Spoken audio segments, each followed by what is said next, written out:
morning, gentlemen.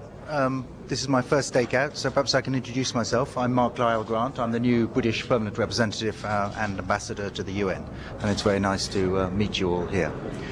I just wanted to say a word about what we've just been doing in the Security Council.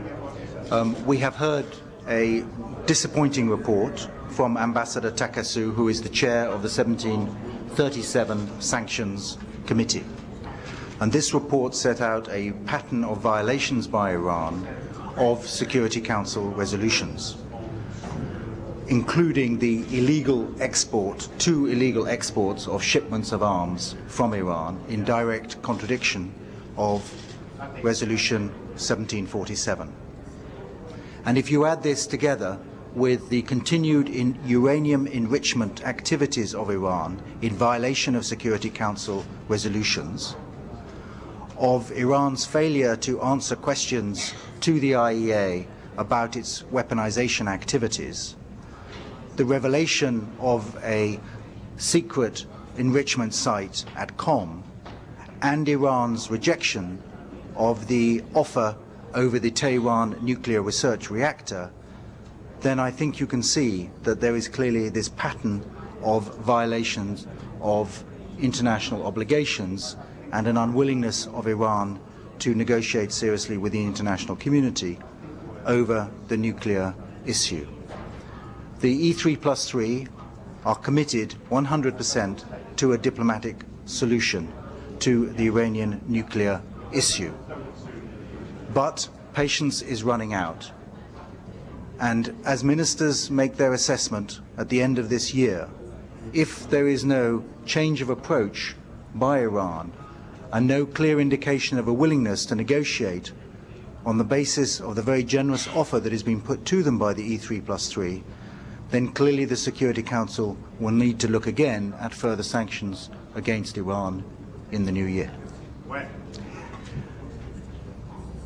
What we've agreed, and ministers will be discussing this again over the next few days between the E3+3, is that there should be an assessment at the end of the year. Now, if that assessment is negative, then I would expect there to be a return to discussion of further sanctions in the Security Council at the beginning of the new year.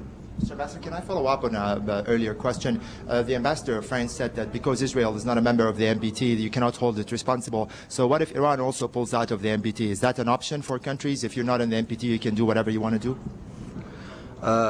There are, of course, different obligations for member states of the NPT, but it's unprecedented for countries to pull out of the NPT.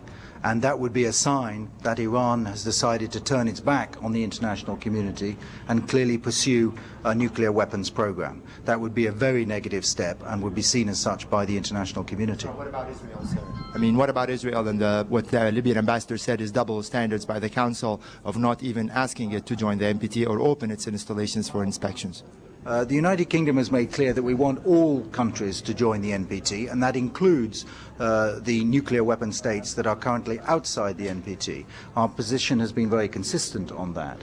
And these issues will be looked at in the context of the NPT review conference in the course of next year. But that shouldn't divert our attention from the real and immediate threat of proliferation, both in North Korea and in Iran. And that is an issue which we need to tackle now. Is there a concern that Iran will pull out of the treaty if there's more pressure applied to it? There's talk of that in Iran. Is that something that's being considered as the Council weighs sanctions or moves to weigh sanctions? Well, that would be obviously a decision by the Iranian government, and it's not for us to comment on that. It would be an extremely negative mood.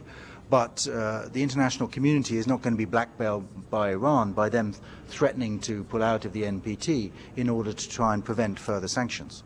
You talk about further sanctions, but what exactly is on the table? It seems like there's been several rounds of sanctions against Iran. What else could be added? Well, there are a range of measures. I don't want to speculate now about what measures will be discussed, but clearly that will be for negotiation between the different council members. By this policy of penalizing Iran when it is an NPT member and other states who have nuclear weapons are not even mentioned here in the Security Council, aren't you encouraging Iran to pursue the same track, I mean, ignoring your demands? Iran is a member of the Non-Proliferation Treaty and has to abide by those obligations. If Iran were to decide to pull out of the NPT, then that would be an extremely negative signal, which the international community would take into account, and it would just reinforce the suspicions and concerns that the international community has about the intentions of the Iranian government.